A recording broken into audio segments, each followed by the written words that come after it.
Dalam video ini, saya akan membahas tentang variabel acak atau random variable. Oke, jadi uh, tes. Oke, ulang ya. Jadi apa sih itu variabel acak atau random variable? Nah, perhatikan ilustrasi berikut. Misalkan sebuah koin itu kan terdiri dari dua sisi ya. Katakanlah sisi angka sama sisi gambar. Sisi angka itu kita nyatakan dengan huruf A, sisi gambar kita nyatakan dengan huruf G. Kemudian sebuah koin misalkan kita lempar sebanyak 1 kali. Maka hasil yang mungkin terjadi itu muncul sisi angka atau gambar. Sehingga ruang sampelnya A sama G ya. Jadi misalkan sebuah koin itu dilempar sebanyak 1 kali, gitu kan? Maka hasil yang mungkin muncul, kalau nggak angka, ya kalau nggak angka, gambar gitu ya, gambar. Sehingga ruang sampelnya,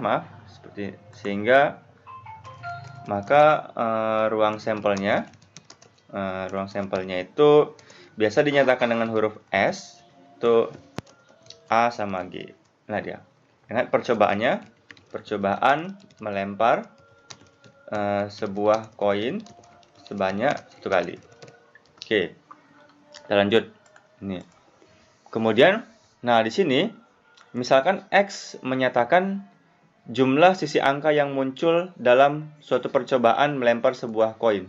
Jadi misalkan di sini kita misalkan X itu huruf X, saya bold X itu menyatakan banyaknya muncul sisi angka. Misalkan X menyatakan banyaknya muncul sisi angka yang terjadi dalam pelemparan sebuah koin sebanyak 1 kali. Ya. Jadi X itu menyatakan banyaknya muncul sisi angka yang terjadi dalam pelemparan sebuah koin. Jadi sisi angka, ingat sisi angka. Jadi bisa aja. Jadi kalau misalkan bisa aja dalam melempar sebuah koin sebanyak 1 kali, bisa aja dalam melempar koin sebanyak 1 kali muncul sisi angka, benar kan? Pas dilempar bisa aja muncul angka. Maka itu X sama dengan 1. Nah, paham nggak? Jadi X sama dengan 1 itu artinya ketika sebuah koin dilempar sebanyak 1 kali, maka muncul sisi angka. Nah, itu dia. Paham ya? Nah, bisa aja pas dilempar koinnya sebanyak 1 kali, muncul gambar. Kalau muncul gambar berarti X sama dengan 0. Berarti kalau X sama dengan 0, itu artinya ketika sebuah koin dilempar sebanyak 1 kali, maka muncul sisi gambar. Nah, paham ya? Tadi ingat statement di awal. Tadi misalkan X menyatakan banyaknya muncul sisi angka. Ingat, kita definisikan banyaknya muncul sisi angka. Oke? Sisi angka yang terjadi dalam pelemparan sebuah koin sebanyak 1 kali. Sehingga nilai X itu hanya ada 2 kemungkinan. Jadi, nilai X itu sama dengan 0 sama 1. X sama dengan 0 artinya ketika sebuah koin dilempar sebanyak 1 kali, maka muncul si gambar, artinya nggak muncul si angka. Tapi kalau X sama dengan 1, artinya ketika sebuah koin dilempar sebanyak 1 kali, muncul si angka. Nah, X ini adalah variabel acak. Nah, itu dia. Udah paham kan variabel acak? Jadi variabel acak itu semacam aturan dia, semacam aturan. Contoh misalkan contoh lain ya. Contoh lain. Misalkan sebuah koin ya dilempar sebanyak 2 kali. Nah, kalau kita melempar sebuah koin sebanyak 2 kali, bisa aja muncul angka-angka, benar ya? Bisa aja muncul angka-angka. Bisa aja muncul angka gambar, benar kan? Bisa aja muncul gambar angka. Jadi pelemparan pertama bisa muncul angka, pelemparan kedua bisa muncul angka, maka inilah dia AA. Pelemparan pertama bisa muncul angka, pelemparan kedua bisa muncul gambar, AG. Pelemparan pertama bisa muncul gambar, pelemparan kedua bisa muncul angka, GA. Pelemparan pertama bisa muncul gambar, pelemparan kedua bisa muncul gambar, GG. Nah, ingat, pertama kalau ada suatu percobaan, di-listkan dulu hasil-hasil yang mungkin. Contoh kan, ini sebuah koin dilempar sebanyak 2 kali. Maka hasil yang mungkin muncul AA, AG, GA, GG. Jadi tips pertamanya, listkan dulu, buat dulu hasil yang mungkin terjadi. Kemudian baru kita bisa nyatakan suatu variabel acak. Misalkan Z adalah suatu variabel acak yang menyatakan banyaknya muncul sisi gambar. Nah, tentukan nilai dari variabel acak Z. Nah, tuh.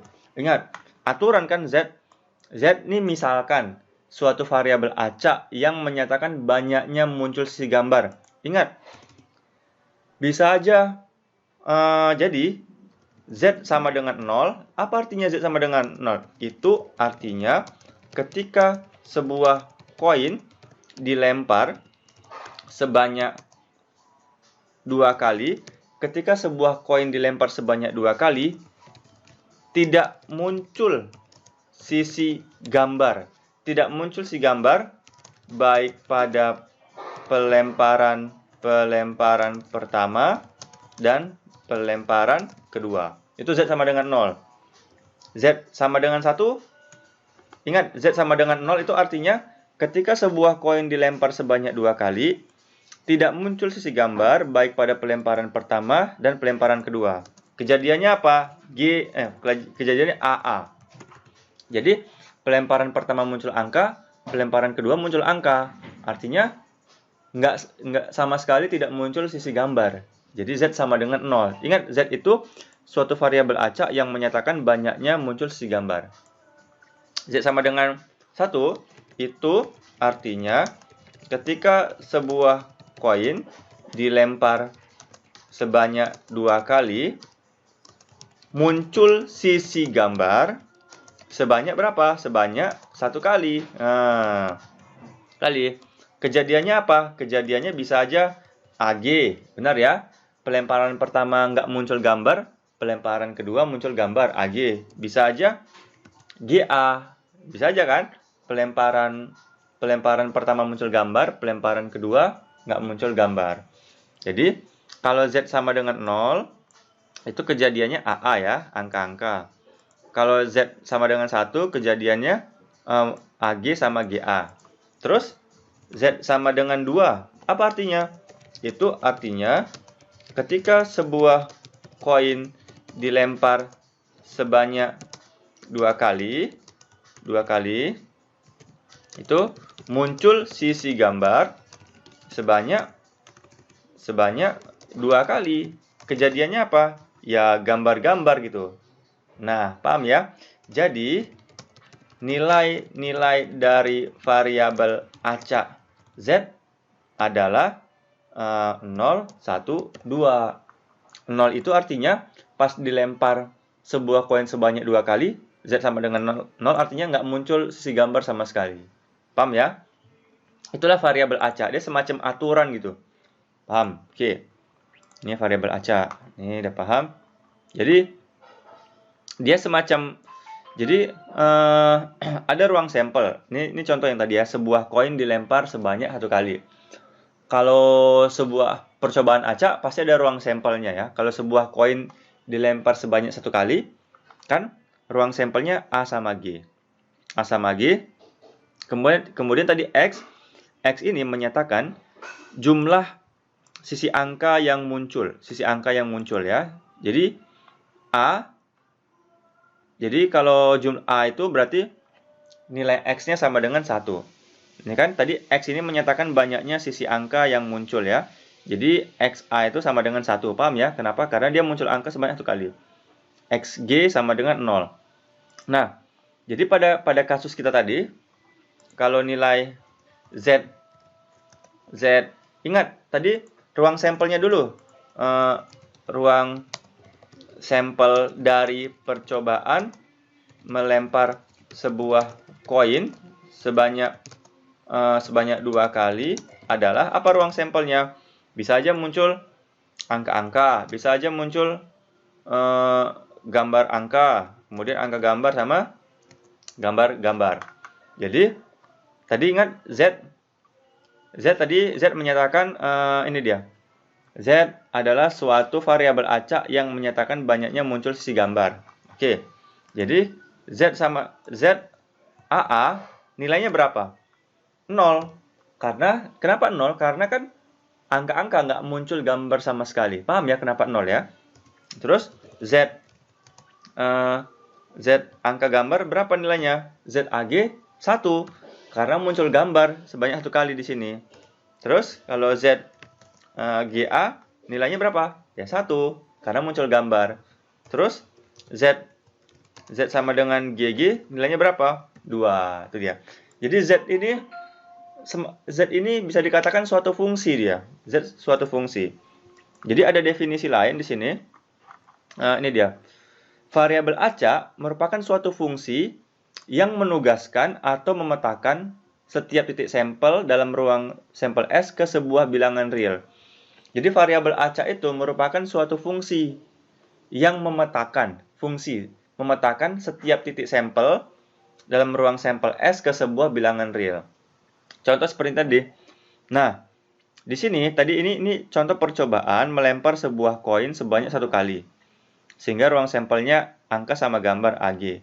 Kemudian X ini variabel acak. X ini variabel acak, dia aturannya suatu variabel acak yang menyatakan apa? Banyaknya sisi angka yang muncul. Oke. Jadi X membawa A menuju angka 1. X membawa G atau X memetakan A ke angka 1. X memetakan G ke angka 0. X ini apa? Ingat, X itu aturannya tadi. X menyatakan jumlah sisi angka yang mungkin terjadi dalam pelemparan sebuah koin sebanyak 1 kali. Ya. Jadi, X ini, variabel acak itu, dia memetakan setiap titik sampel di sini ke sebuah bilangan real. Bilangan real, unique real. Ini bilangan realnya, ini ruang sampelnya. Jadi, ada ruang sampel, ini ruang sampelnya, ada ruang sampel, ada bilangan realnya, ada fungsinya, fungsi yang memetakannya. Seperti itu ya. Paham ya? Oke. Contoh lain lagi, contoh terakhir biar paham. Ini. Misalkan, sebuah koin dilempar sebanyak 3 kali. Nah, oke. Tentukan ruang sampelnya. Oke. Jadi, ruang sampelnya sebuah koin dilempar sebanyak 3 kali. Maka ruang sampelnya bisa AAA. Waalaikumsalam. Bisa AGG ya, bisa GAG, bisa GGA. Artinya AAA ini maksudnya pelemparan pertama muncul angka, pelemparan kedua muncul angka, pelemparan ketiga muncul angka. Itu maksudnya. AGG pelemparan pertama muncul angka, pelemparan kedua muncul gambar, pelemparan ketiga muncul gambar. GAG pelemparan pertama muncul gambar, pelemparan kedua muncul angka, pelemparan ketiga muncul gambar. Oke. Bisa aja lagi AAG bisa. Kemudian GA bisa. Bisa GAA bisa. GGG bisa.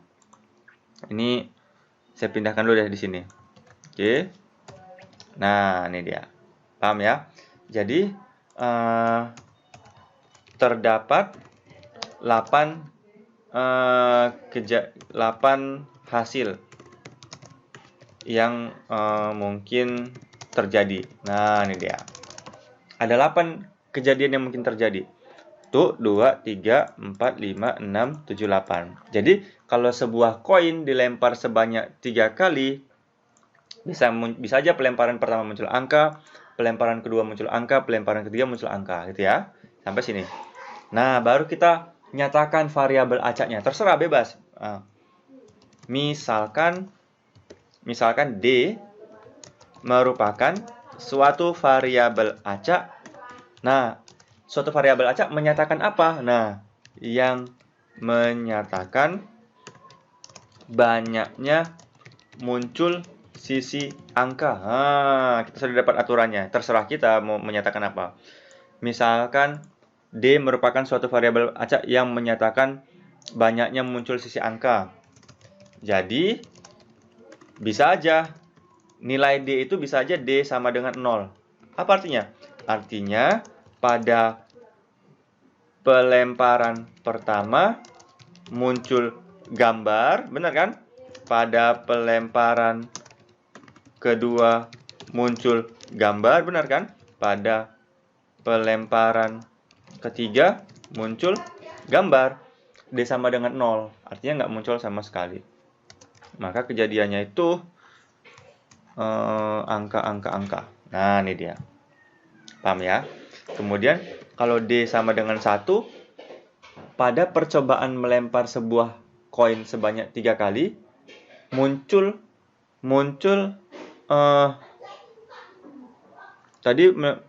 tunggu, kayaknya salah. D merupakan suatu variabel acak yang menyatakan banyaknya muncul sisi angka. Oh, benarlah muncul sisi angka ya. Berarti kalau D sama dengan 0, pelemparan pertama muncul gambar, pelemparan kedua muncul gambar, pelemparan gambar. Jadi sini GGG. Nah, sorry, saya salah. Nah, itu ya.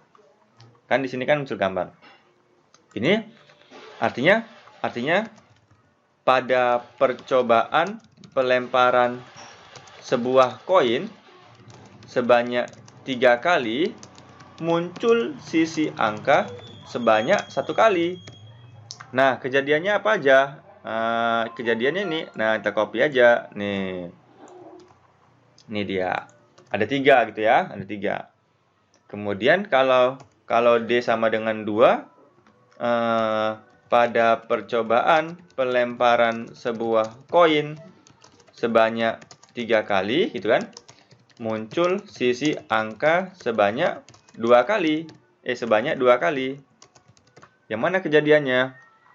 Yang ini. Nah, ini dia. Nah, kalau D sama dengan 3, pada percobaan pelemparan sebuah koin sebanyak 3 kali, muncul angka pada pelemparan pertama, kedua, dan ketiga. Ya. Jadi, nilai dari variabel acak D adalah nilainya 0, 1, 2, 3.